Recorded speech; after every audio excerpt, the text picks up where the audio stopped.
Kasabay po ng balita ng pag-resign ni VP Sara sa DepEd ay the Philippines is at the bottom 4 of the new program for international student assessment tests on creative thinking. Based on the scores, just 3% of 15-year-old Filipino students can match the creative thinking skills of the average student in Singapore, which plays at the top. So it shows po yung kakulangan sa ating educational system at kung gaano po yung kailangan nating habulin para po sa mga kapitbahay natin Southeast Asia medyo makalapit-lapit naman tayo, okay? Yung quality ng mga pagtuturo sa ating estudyante.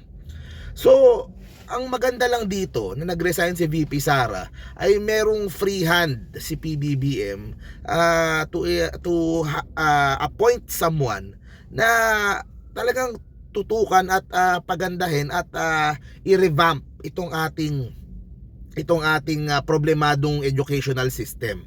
So iniisip ko, kailangan natin ng someone creative, kailangan natin ng someone na mabilis kumilos, kailangan natin na makabagong approach. Okay, so gagamitin mo yung online and yung mga social media na yan. So kailangan mo lahat yon, and kailangan mo yung at the same time magaling na makitungo sa mga teacher, sa mga tao at sa lahat ng mga tao diyan. Naisip ko, we need someone sa DepEd na parang si Yorme Isko.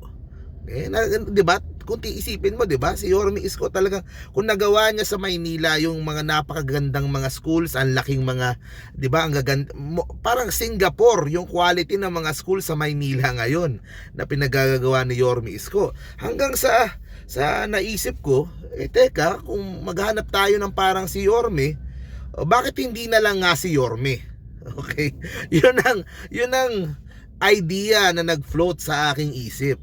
Bakit di na lang si Yorme ang humawak sa DepEd? Okay? So of course, that would mean na hindi siya tatakbo sa susunod na eleksyon. He won't be an elected official. Umaasa yung iba na baka siya ay mag-senador o mag-mayor uli. Pero kasi dito sa DepEd, national ang iyong scope at diretso sa mga bata, diretso sa tao yung kanyang magiging focus and like I said, 'di ba, sinasabi ko din kanina, ang gusto ko ng mga naghahawak ng kabinet yung mga nagpapakitang gilas. Sino pa ba, 'di ba? Pagdating sa mga nagpapakitang gilas, yung isang Yorme Isko, nung siya ay nabigyan ng pagkakataon na magsilbi bilang mayor sa Maynila, nagpakitang gilas kaagad. 3 taon na siyang nagpakitang gilas. At baka ganyan ang kailangan natin, 4 na taon na pagpapakitang gilas diyan sa DepEd para ma-solve yung mga problema natin. 'Di ba? Unahin natin diyan yung kakulangan sa classroom. Kung si Yorme Isko na-solve sa Maynila yung kakulangan sa classroom, o baka siya yung kailangan natin para doon sa mga ibang sa ibang mga buong bansa na kakulangan, di ba? O tapos you need creative ideas how to make the students learn, how to ako sa totoo lang, ang mga suggestions ko diyan, kailangan natin merong mga schools na nakatutok sa ICT, di ba? Yun yung pinopropose ko noon Ako, kailangan natin ng yung financial education nasa mga curriculum, yung ipaghawak ng pera ba?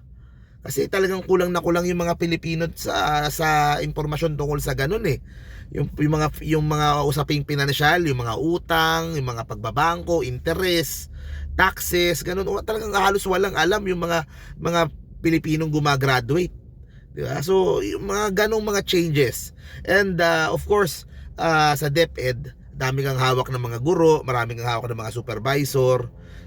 So kailangan magaling din makisama doon sa mga doon, and at the same time may political will to crack down diyan sa mga kung anumang may mga sindikato diyan, o kung merong mga gumagawa ng mga racket diyan. Kasi syempre DepEd ang may pinakamalaking budget sa gobyerno, sa mga departments. So hindi mo maiiwasan, meron talagang mga racket dyan. So we need someone na may political will to tackle that at i-handle that at talagang isolve lahat yan. So yun naman yung sa akin doon. Baka tignan ni Pangulo kung baka posible si Yorme Isko. Ewan ko lang kung that is something that Yorme would entertain, o kung okay ba siya dyan, o plano ba niya, baka showbiz na lang, or baka elected post. So pero sa akin, it's all about helping people eh. It's all about making a difference. At Yorme would make a strong, talagang alam mong lasting difference. Kasi emergency to eh. Talagang nakita mo yung napaghuhulihan yung mga estudyante natin eh. So hopefully guys hopefully ay pag-isipang mabuti kung sino ilalagay and consider si Yorme Isko. So yun lang po. Thank you very much. See you sa next vlog. Stay safe parati guys. Pilipinas, God first. Bye bye guys.